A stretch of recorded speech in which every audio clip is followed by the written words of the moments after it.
pooling of credit risks of such MSMEs. A separately constituted self-financing guarantee fund will provide to each applicant guarantee cover up to 100 crore rupees, while the loan amount may be larger. The borrower will have to provide an upfront guarantee fee and an annual guarantee fee on the reducing loan balance. New assessment model for MSME credit. Public sector banks will build their own in-house capability to assess MSMEs for credit instead of relying on external assessment. They will also take a lead in developing or getting developed a new credit assessment model based on the scoring of digital footprints of the MSMEs in the economy. This is expected to be a significant improvement over the traditional assessment of credit eligibility based only on asset or turnover criteria. That will also cover MSMEs without a formal accounting system. Credit support to MSMEs during stress period. I'm happy to announce a new mechanism for facilitating continuation of bank credit to MSMEs during their stress period while being in special mention account, SMA stage, for reasons beyond their control. MSMEs need credit to continue their business and to avoid getting into the NPA stage. Credit availability will be supported through a guarantee from a government-promoted fund. Mudra loans. The limit of Mudra loans will be enhanced to 20 lakh from the current 10 lakh for those entrepreneurs who have availed and successfully repaid previous loans under the Tarun category. Enhanced scope for mandatory onboarding in TREDS. For facilitating MSMEs to unlock their working capital by converting their trade receivables into cash, I propose to reduce the turnover threshold of buyers for mandatory onboarding on the TREDS platform from rupees 500 crore to 250 crore rupees. This measure will bring 22 more CPSCs and 7,000 more companies onto the platform. Medium enterprises will also be included in the scope of the suppliers. SIDBI branches in MSME clusters. SIDBI will open new branches to expand its reach to serve all major MSME clusters within 3 years and provide direct credit to them. With the opening of 24 such branches this year, the service coverage will expand to 168 out of 242 major clusters. MSME units for food irradiation, quality and safety testing. Financial support for setting up of 50 multi-product food irradiation units in the MSME sector will be provided. Setting up of 100 food quality and safety testing labs with NABL accreditation will be facilitated. E-commerce export hubs. To enable MSMEs and traditional artisans to sell their products in international markets, e-commerce export hubs will be set up in public-private partnership mode. These hubs, under a seamless regulatory and logistic framework, will facilitate trade and export-related services under one roof. Measures for promotion of manufacturing and services. Internship in top companies. As the fifth scheme under Prime Minister's package, our government will launch a comprehensive scheme for providing internship opportunities in 500 top companies to 1 crore youth in 5 years. They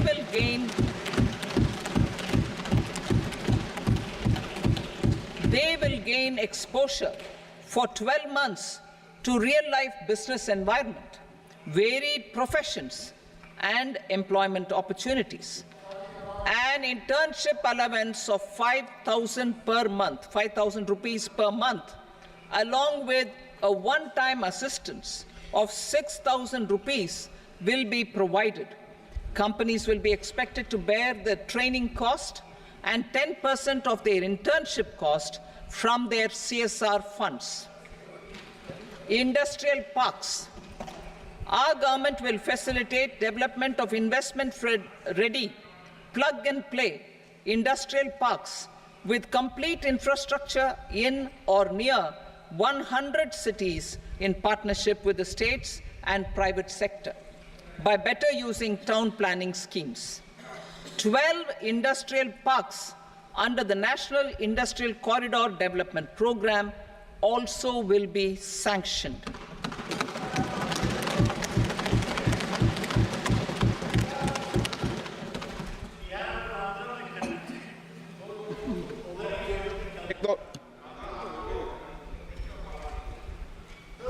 Veji paper, no. Please, Petier.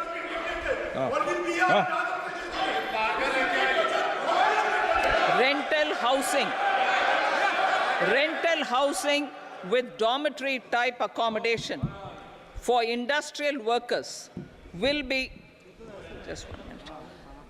Rental housing, I repeat, rental housing with dormitory type accommodation for industrial workers will be facilitated in PPP mode with VGF support and commitment from anchor industries. Shipping industry, ownership, leasing, and flagging reforms will be implemented to improve the share of Indian shipping industry and generate more employment. Critical mineral mission. We will set up a critical mineral mission for domestic production, recycling of critical minerals, and overseas acquisition of critical mineral assets.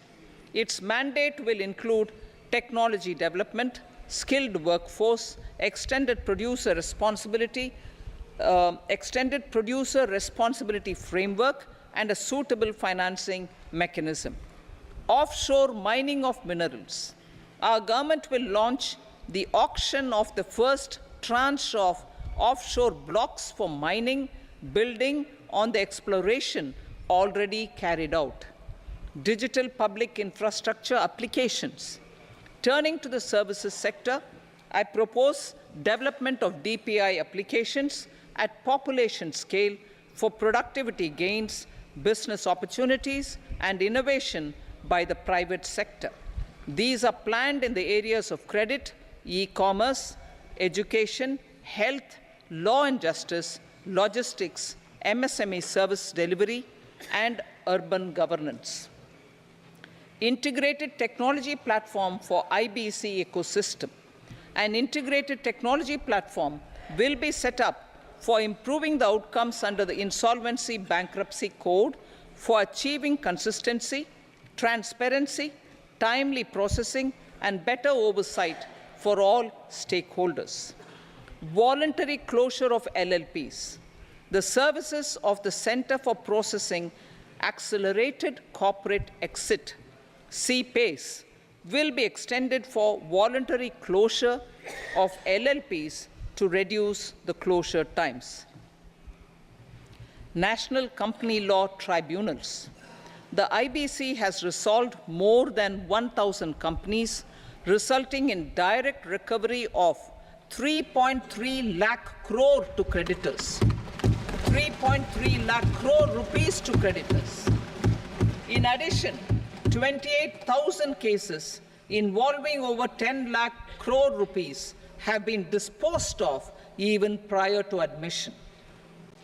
Appropriate changes to the IBC, reforms and strengthening of the tribunal and appellate tribunals will be initiated to speed up insolvency resolution. Additional tribunals will be established. Out of those, some will be notified to decide cases exclusively under the Companies Act. Debt recovery. Steps for reforming and strengthening debt recovery tribunals will be taken. Additional tribunals will be established to speed up recovery. Priority 5, urban development. Cities as growth hubs.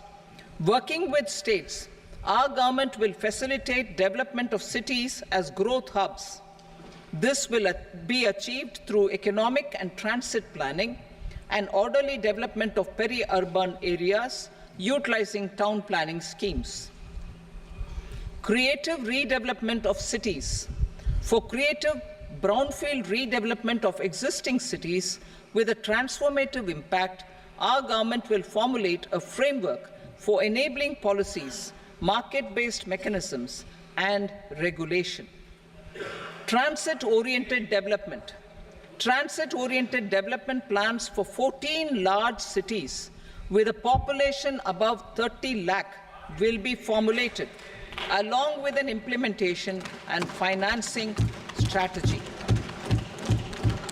Urban housing.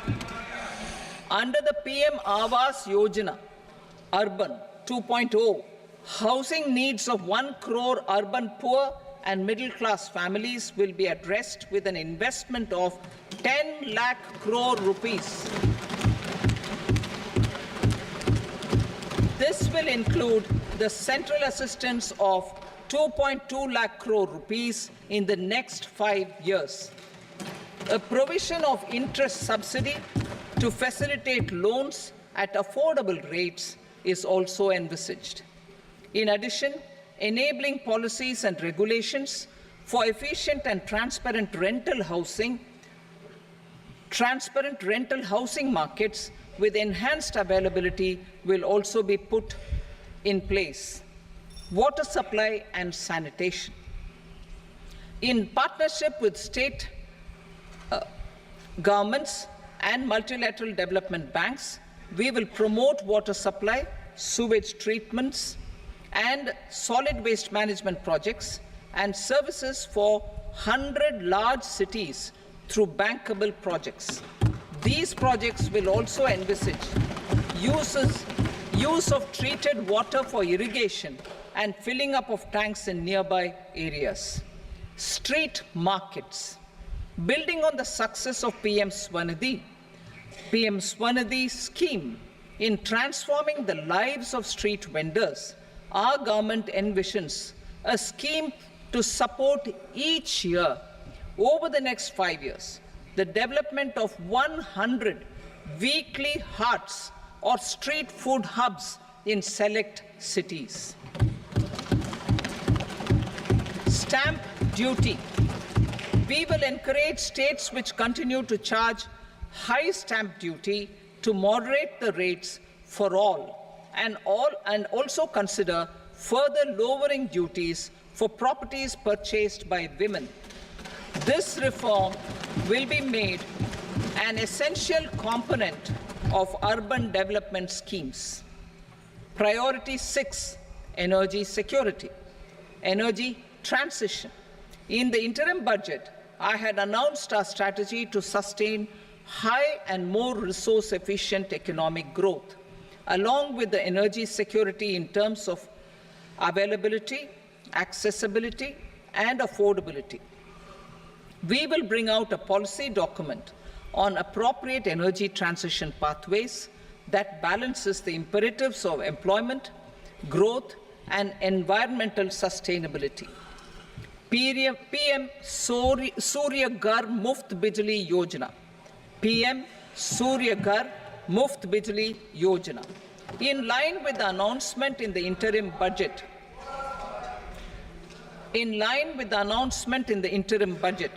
PM Surya Ghar Muft Bijli Yojana has been launched to install rooftop solar plants to enable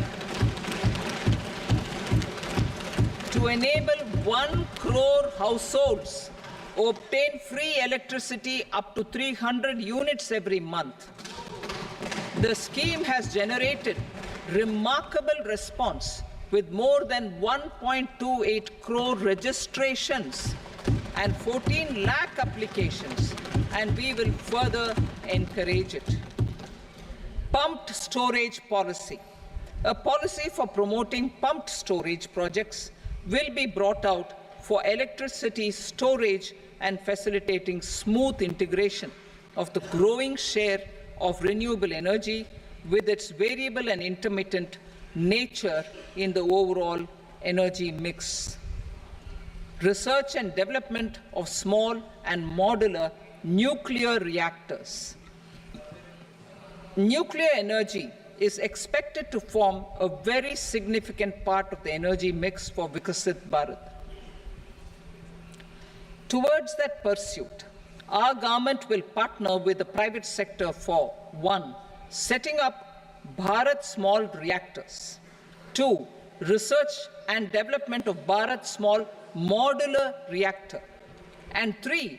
Research and development of newer technologies for nuclear energy.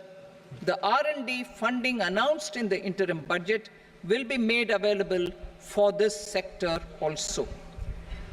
Advanced ultra supercritical thermal power plants. The development of indigenous technology for advanced ultra supercritical thermal power plants with much higher efficiency has been completed. A joint venture between NTPC and BHEL will set up a full-scale 800 megawatt commercial plant using AUSC technology. The government will provide the required fiscal support. Moving forward, development of indigenous capacity for the production of high-grade steel and other advanced metallurgy materials for these plants will result in strong spin-off benefits for the economy. Roadmap for hard-to-abate industries. A roadmap for moving the hard-to-abate industries from energy efficiency targets to emission targets will be formulated. Appropriate regulations for transition of these industries from the current perform, achieve, and trade mode to Indian carbon market mode will be put in place. Support to traditional micro and small industries. An investment-grade energy audit of traditional micro and small industries in 60 clusters, including brass and ceramic, will be facilitated. Financial support will be provided for shifting them to cleaner forms of energy and implementation of energy efficiency measures. The scheme will be replicated in another 100 clusters in the next phase. Priority 7, infrastructure investment by central government. Significant investment the central government has made over the years in building and improving infrastructure has had a strong multiplier effect on the economy. We will endeavor to maintain strong fiscal support for infrastructure over the next 5 years in conjunction with imperatives of other priorities and fiscal consolidation. This year, I have provided 11,11,111 crore rupees for capital expenditure. This would be 3.4% of our GDP. Infrastructure investment by state governments. We will encourage states to provide support of similar scale for infrastructure, subject to their development priorities. A provision of 1.5 lakh crore rupees for long-term interest-free loans have been made this year also to support the states in their resource allocation. Private investment in infrastructure. Investment in infrastructure by private sector will be promoted through viability gap funding and enabling policies and regulations. A market-based financing framework will be brought out. Pradhan Mantri Gram Sadak Yojana. Phase 4 of the PMGSY will be launched to provide all-weather connectivity to 25,000 rural habitations, which have become eligible in view of their population increase. Irrigation and flood mitigation. Bihar has frequently suffered from floods, many of them originating outside the country.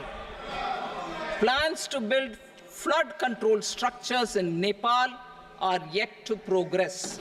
Our government, through the Accelerated Irrigation Benefit Program and other sources, will provide financial support for projects with estimated cost of 11,500 crore rupees, such as the Kosi-Michi intra-state link and 20 other ongoing and new schemes, including barrages, river pollution abatement, and irrigation projects.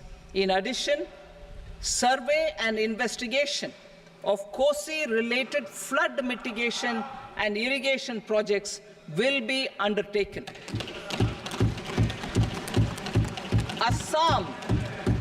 Assam grapples with floods every year by the Brahmaputra River and its tributaries originating outside India. We will provide assistance to Assam for flood management and related projects.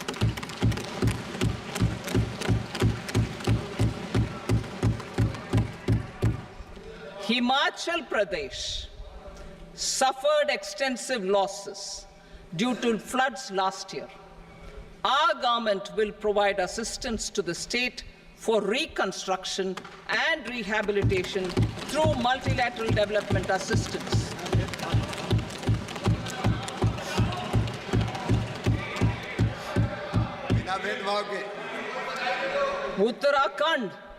Uttarakhand too suffered losses due to cloudbursts and massive landslides.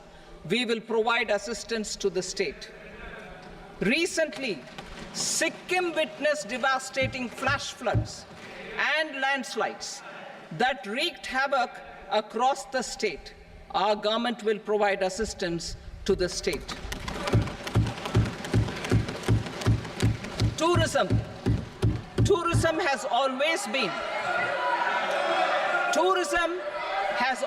been a part of our civilization. Our efforts in positioning India as a global tourist destination will also create jobs, stimulate investments, and unlock economic opportunities for other sectors. In addition to the measures outlined in the interim budget, I propose the following measures. Vishnupad Temple at Gaya and Mahabodhi Temple at Bodh Gaya in Bihar are of immense spiritual significance.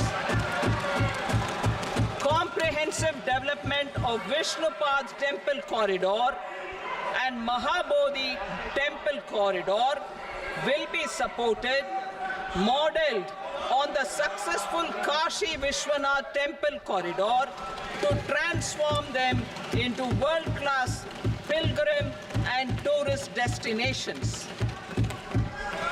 Rajgir holds immense religious significance for Hindus, Buddhists, and Jains. The 20th Tirthankara Muniswarata temple in the Jain temple complex is ancient. The Saptarishi, or the 7 hot springs, form a warm water Brahmkund that is sacred. A comprehensive development initiative for Rajgir will be undertaken. Our government will support the development of Nalanda as a tourist center, besides reviving Nalanda University to its glorious stature. Odisha's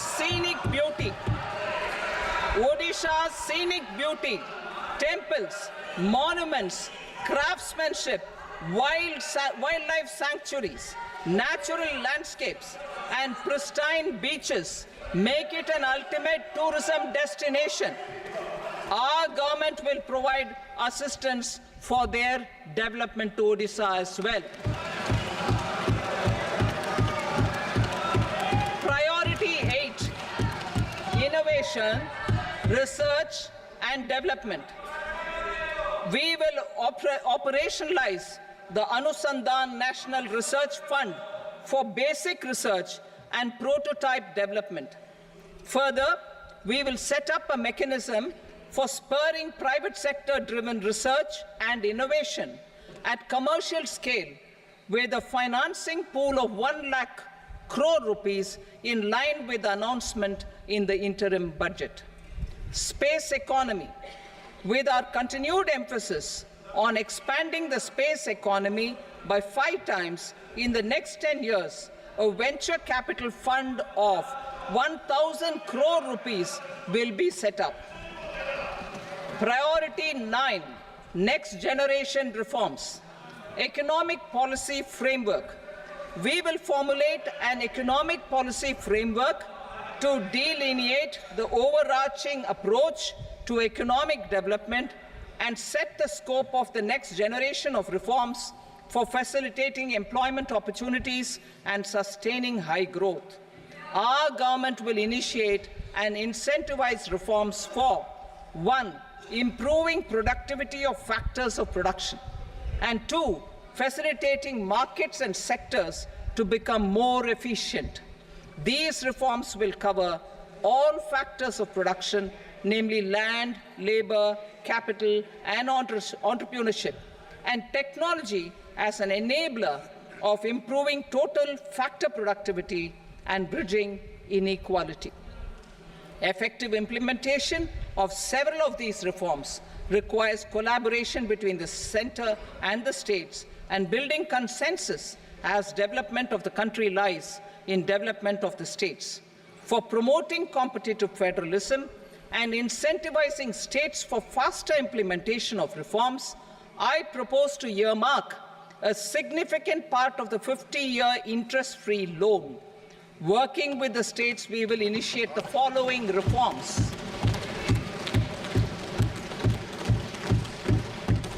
Land-related reforms and actions, both in the rural and urban areas, will cover land administration, will cover 1. Land administration, planning and management, and 2. Urban planning usage and building bylaws. These will be incentivized for completion within the next 3 years through appropriate fiscal support. Rural land-related actions. Rural land-related actions will include 1. Assignment of unique land parcel identification number, UL PIN, or Bhu Aadhaar for all lands. 2. Digitization of cadastral maps. 3. Survey of subdivisions, survey of map subdivisions as per current ownership. 4. Establishment of land registry. And 5. Linking to the farmers registry. These actions will also facilitate credit flow and other agricultural services. Urban land-related actions. Land records in urban areas will be digitized with GIS mapping. An IT-based system for property record administration, updating, and tax administration will be established. These will also facilitate improving the financial position of urban local bodies. Labor-related reforms. Services to labor. Our government will facilitate the provision of a wide array of services to labor, including those for employment and skilling. A comprehensive integration of e-Shram portal with other portals will facilitate such one-stop solution. Open architecture databases for the rapidly changing labor market, skill requirements, and available job roles, and a mechanism to connect job aspirants with potential employers and skill providers will be covered in these services. Shram Suvidha and Samadhan Portal. Shram Suvidha and Samadhan Portal will be revamped to enhance ease of compliance for industry and trade. Capital and entrepreneurship-related reforms, financial sector vision and strategy.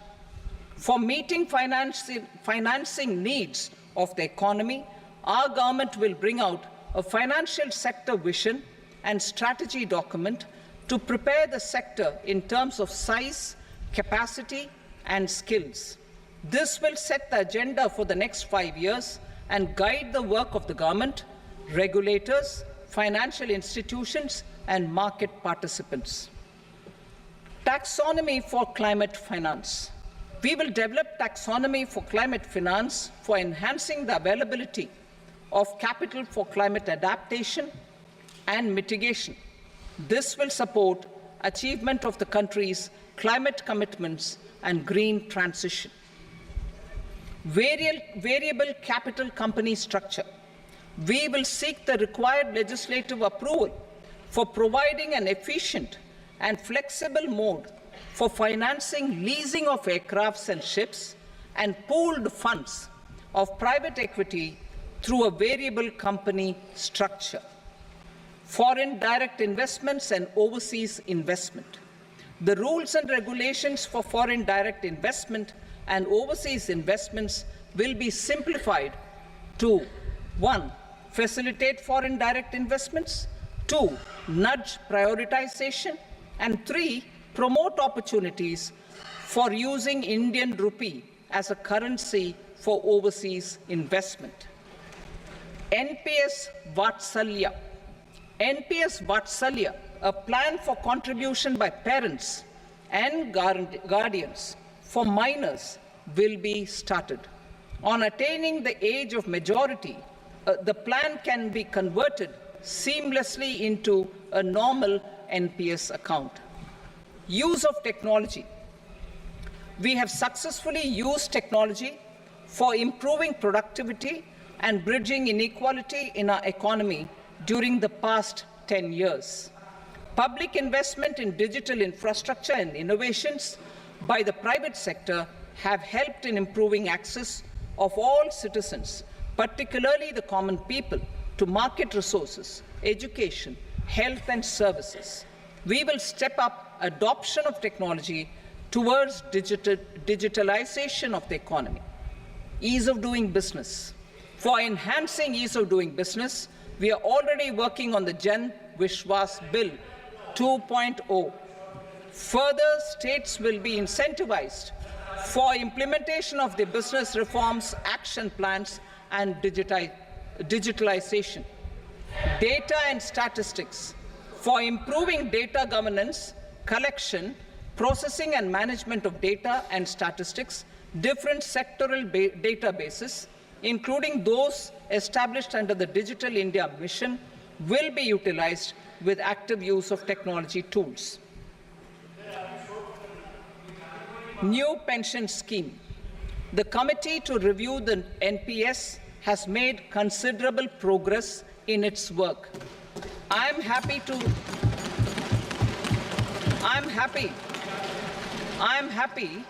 that the staff side of the National Council of the Joint Consultative Machinery for Central Government Employees has taken a constructive approach. A solution will be evolved which addresses the relevant issues while maintaining fiscal prudence to protect the common citizens. Budget estimates for 24-25. For the year 24-25, total receipts other than borrowings and the total expenditure are estimated at 32.07 lakh crore rupees and 48.21 lakh crore rupees respectively.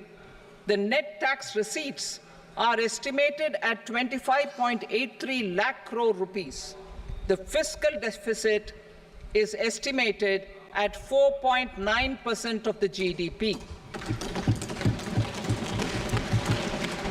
The gross and the net market borrowings through dated securities during 24-25 are estimated at 14.01 lakh crore rupees and 11.63 lakh crore rupees respectively. Both will be less than that in 23-24. The fiscal consolidation path announced by me in 2021 has served our economy very well, and we aim to reach the deficit below 4.5% next year. The government is committed to staying the course. From 2026-27 onwards, our endeavour will be to keep the fiscal deficit each year such that the central government's debt will be on a declining path as percentage of GDP. I will now move to Part B.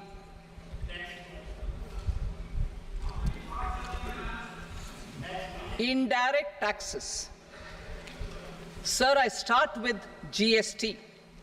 It has decreased tax incidence on the common man, reduced compliance burden and logistics cost for trade and industry, and enhanced revenues of the central and the state governments.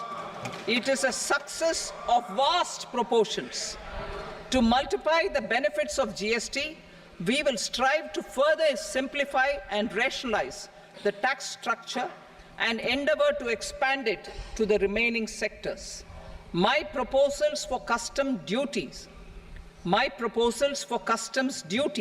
intend to support domestic manufacturing, deepen local value addition, promote export competitiveness, and simplify taxation while keeping the interest of the general public and consumers surmount. In Budget 22-23, we reduced the number of customs duty rates. I propose to undertake a comprehensive review of the rate structure over the next 6 months to rationalize and simplify it for ease of trade, removal of duty inversion, and reduction of disputes. I shall now take up sector-specific customs duty proposals. Medicine and medical equipments. To provide relief to cancer patients, I propose to fully exempt 3 more medicines from customs duties.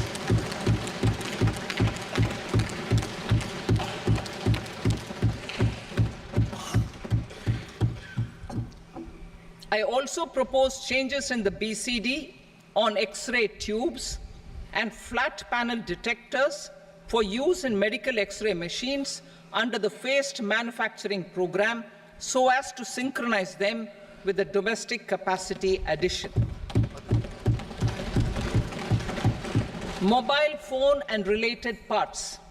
With a 3-fold increase in domestic production and almost a 100-fold jump in exports of mobile phones over the last 6 years, the Indian mobile industry has matured.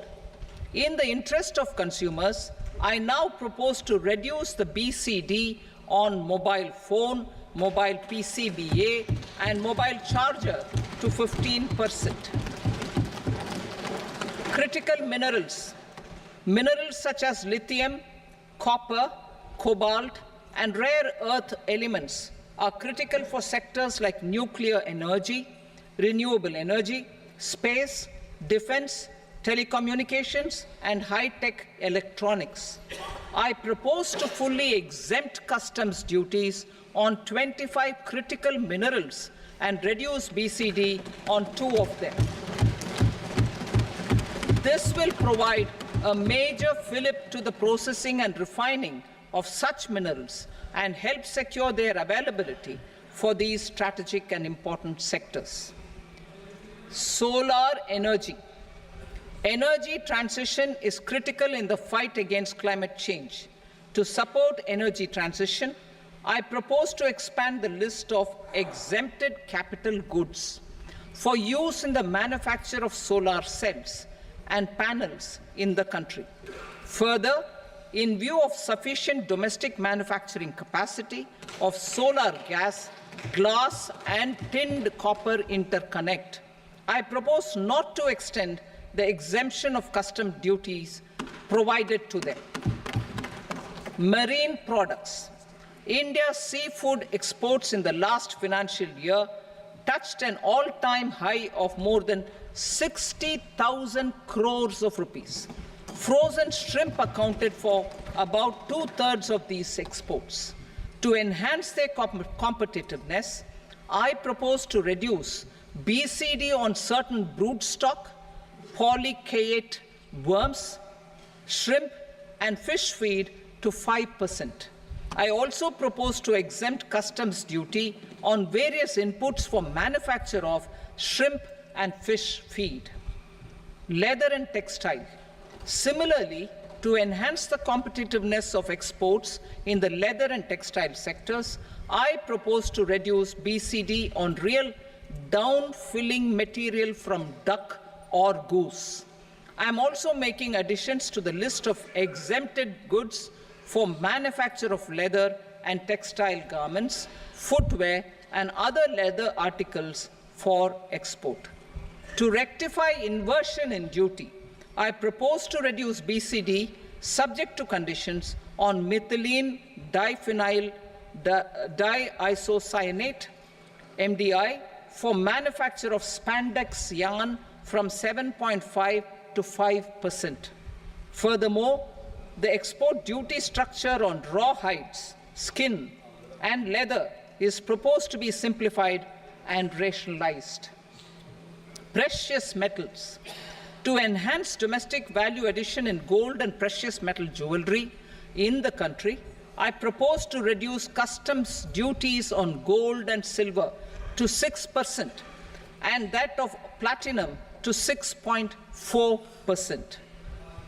Other metals. Steel and copper are important raw materials. To reduce their cost of production, I propose to remove the BCD on ferronickel and blister copper. I am also continuing with nil BCD on ferrous scrap and nickel cathode and concessional BCD of 2.5% on copper scrap. Electronics. To increase value addition in the domestic electronics industry, I propose to remove the BCD subject to conditions on oxygen-free copper for manufacture of resistors. I also propose to exempt certain parts for manufacture of connectors. Chemicals and petrochemicals. To support existing and new capacities in the pipeline, I propose to increase the BCD on ammonium nitrate from 7.5% to 10%. Plastics. PVC flex banners are non-biodegradable and hazardous for environment and health.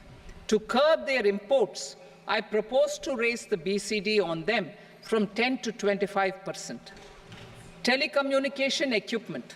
To incentivize domestic manufacturing, I propose to increase the BCD from 10 to 15% on PCBA of specified telecom equipment. Trade facilitation.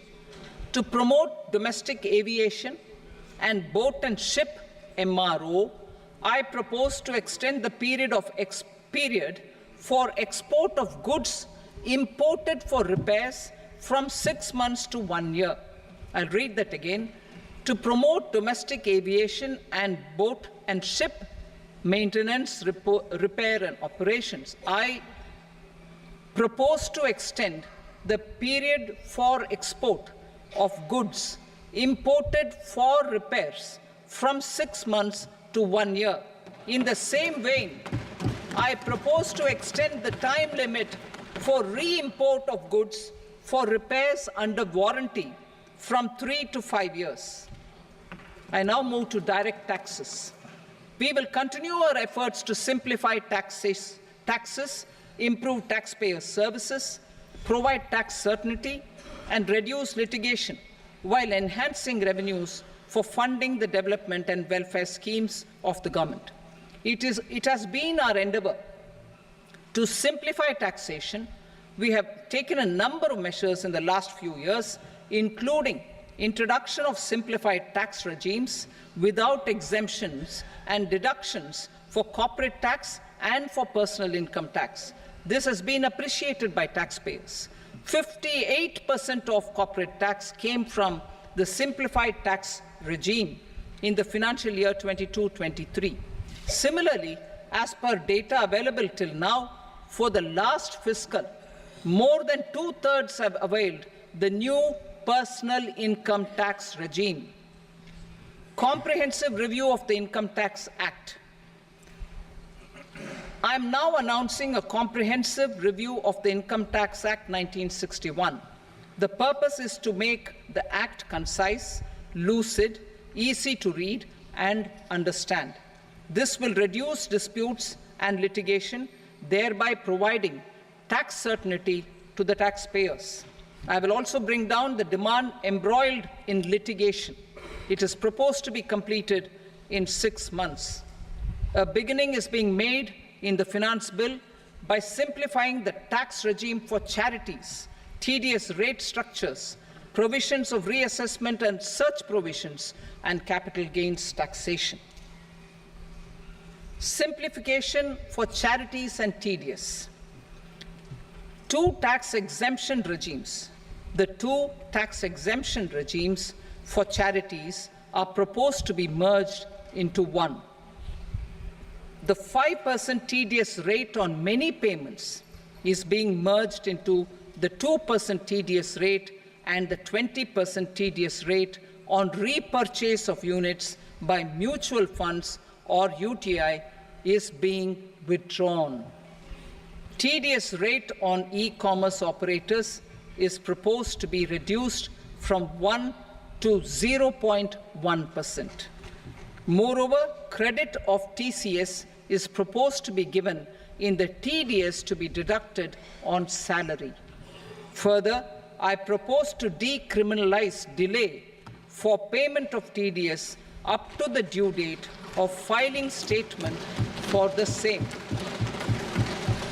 I also plan to provide a standard operating procedure for TDS defaults and simplify and rationalize the compounding guidelines for such defaults. Simplification of reassessment. I propose to thoroughly simplify the provisions for reopening and reassessment. An assessment hereinafter can be reopened beyond 3 years from the end of the assessment year only if the escaped income is 50 lakh rupees or more, up to a maximum period of 5 years from the end of the assessment year. Even in such cases, a time limit of 6 years before the year of the search, as against the existing time limit of 10 years, is being proposed. This will reduce tax uncertainty and disputes. Simplification and rationalization of capital gains. Capital gains taxation is also proposed to be hugely simplified. Short-term gains on certain financial assets shall henceforth attract a tax rate of 20%, while that on all other financial assets and all non-financial assets shall continue to attract the applicable tax rate. Long-term gains on all financial and non-financial assets, on the other hand, will attract a tax rate of 12.5%. For the benefit of the lower and the middle income classes, I propose to increase the limit of exemption of capital gains on certain financial assets to 1.25 lakh rupees per year. Listed financial assets held for more than a year will be classified as long-term, while unlisted financial assets and all non-financial assets will have to be held for at least 2 years to be classified as long-term. Unlisted bonds and debentures, debt mutual funds, and market-linked debentures, irrespective of holding period, however, will attract tax on capital gains at applicable rates. Taxpayer services. All the major taxpayer services under GST and most services under customs and income tax have been digitalized. All remaining services of customs and income tax including rectification and order-giving effect to appellate orders, shall be digitalized and made paperless over the next 2 years. Litigation and appeals. While our concerted efforts to reduce pendency of appeals at various appellate fora are beginning to show good results, it will continue to engage our highest attention. To dispose of the backlog of first appeals, I plan to deploy more officers to hear and decide such appeals, especially those with large tax effect. For resolution of certain income tax disputes pending in appeal, I am also proposing Vivad Se Vishwas Scheme 2024.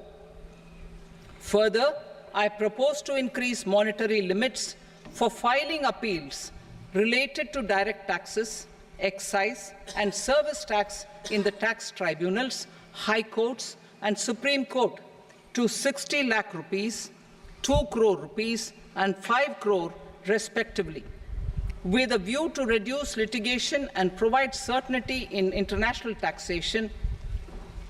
We will expand the scope of safe harbor rules and make them more attractive.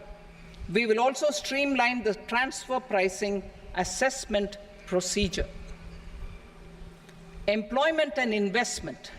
I have a few proposals to promote investment and foster employment.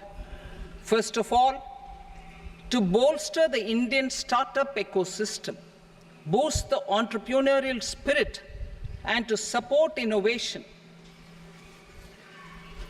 I propose to abolish the so-called angel tax for all classes of investors. Second, there is tremendous potential for cruise tourism in India. To give a fillip to this employment-generating industry, I am proposing a simpler tax regime for foreign shipping companies operating domestic cruises in the country. Third, India is a world leader in the diamond cutting and polishing industry, which employs a large number of skilled workers.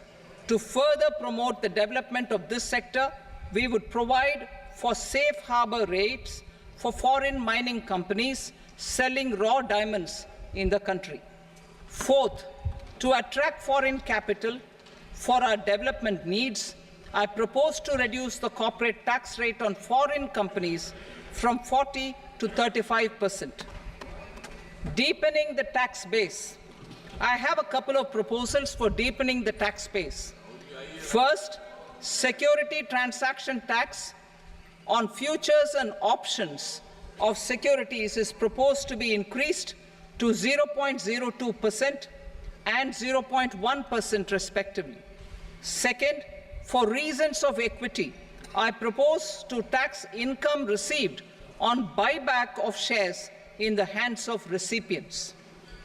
Other proposals: to improve social security benefits, deduction of expenditure by employers towards NPS is proposed to be increased from 10 to 14% of the employee's salary.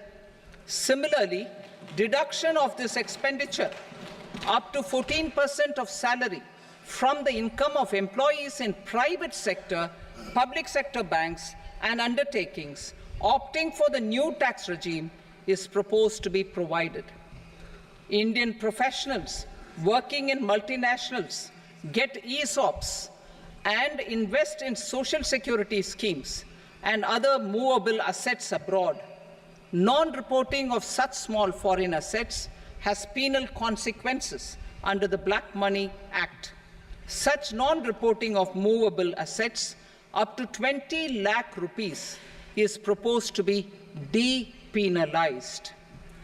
Other major proposals in the finance bill relate to withdrawal of equalization levy of 2%, expansion of tax benefits to certain funds and entities in IFSCs, and immunity from penalty and prosecution to Benamidar on full and true disclosure so as to improve conviction under the Benami Transaction Prohibition Act 1988. Personal income tax. Coming to personal income tax rates, I have two announcements to make for those opting for the new tax regime. First, the standard deduction for salaried employees is proposed to be increased from 50,000 to 75,000 rupees.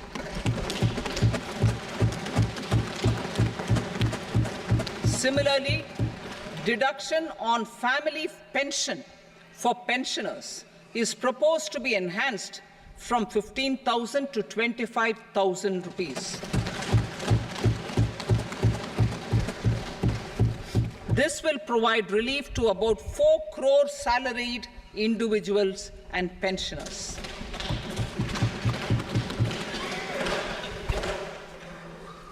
Second, in the new tax regime, the tax rate structure is proposed to be revised as follows.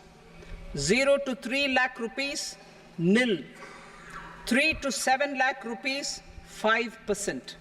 7 to 10 lakh rupees, 10%. 10 to 12 lakh rupees, 15%. 12 to 15 lakh rupees, 20%. And above 15 lakh rupees, 30%. As a result of these changes, a salaried employee in the new tax regime stands to save up to 17,500 rupees in income tax.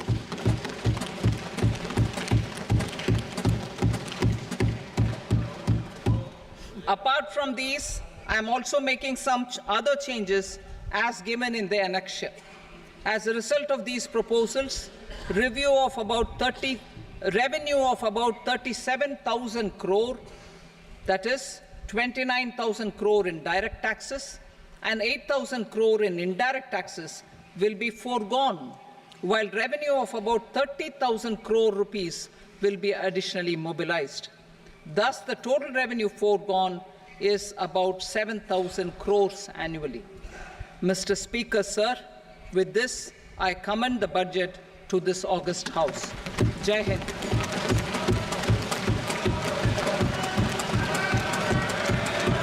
Item number 2. Item number 2.